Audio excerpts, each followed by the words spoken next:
Okay.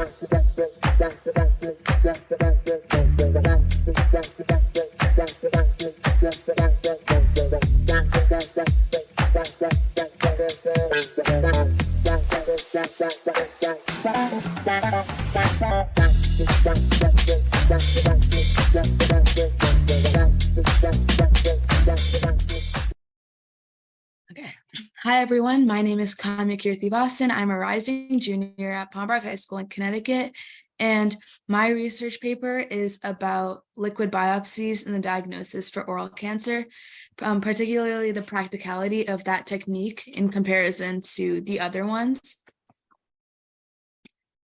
So oral cancer is a very prevalent cancer in a sense.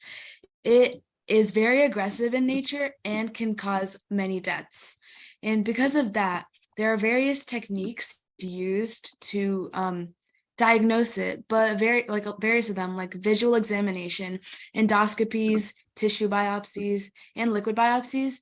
Some of them aren't the most practical because either they're invasive, they make patients uncomfortable, or they just don't provide enough information. So with my research paper, I decided to ask the question if liquid biopsies are truly the best next alternative for diagnosing oral cancer, since in comparison to the other options, they are less invasive and can get a lot of information. So the literature review for my research paper showed that there are various risk factors for oral cancer, and what causes it, like bad oral hygiene and things like that, and just your diet. And I also found a comparison between various techniques. In this figure on the right here, we can see a comparison between a liquid biopsy and a normal tissue biopsy. But I'd also found out information about the other techniques, like what I said before, visual examination and endoscopies. So they also provided me with information with after you conduct a liquid biopsy. So once you're analyzing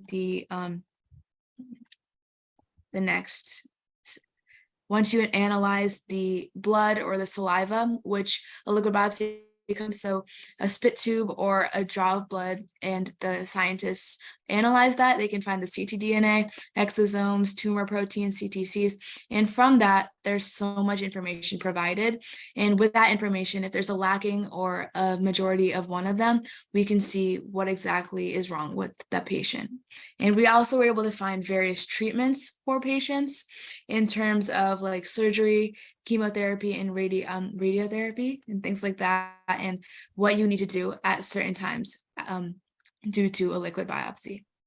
So the methodology that I used and what results I got were that a liquid biopsy is non-invasive and patient-friendly.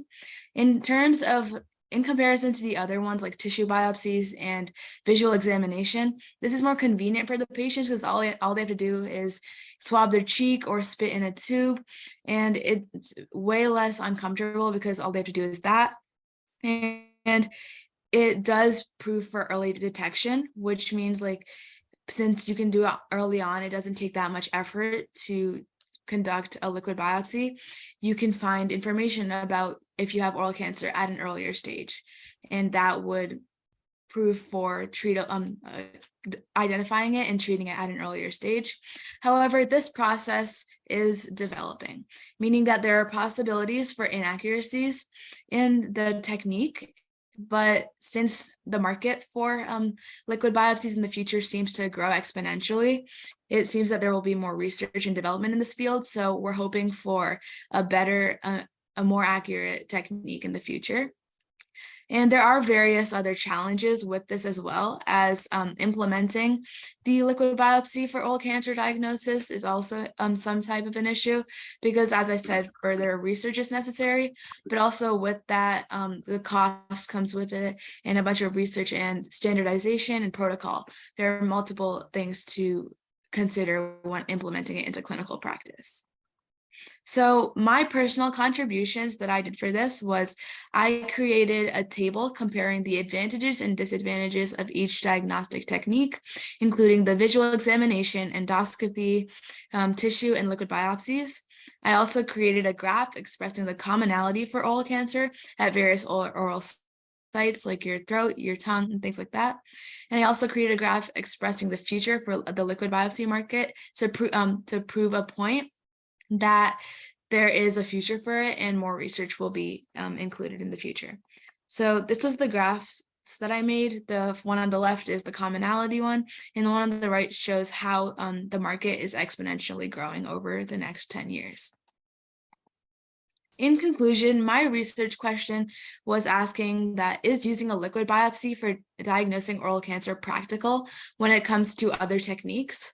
And after reviewing various literatures and doing my own research, of looking into other articles, I've come to the conclusion that liquid biopsies are the most practical and will be more practical in the future with more research, as it still is a developing technique and will lead to less deaths in this cancer as the early detection will come through with it. And that is all I have for my presentation, but I would also like to thank Dr. Raj for always motivating me to research and learn more about my topic, and for Coach Joe for advising all of us on how to write a good and perfect research paper. That was wonderful, wonderful, Kamya. As you can see, I mean, the topics, I mean, it's really hard. I have to remind myself that these are high school students. They are not someone who's pursuing PhD. So a big round of applause.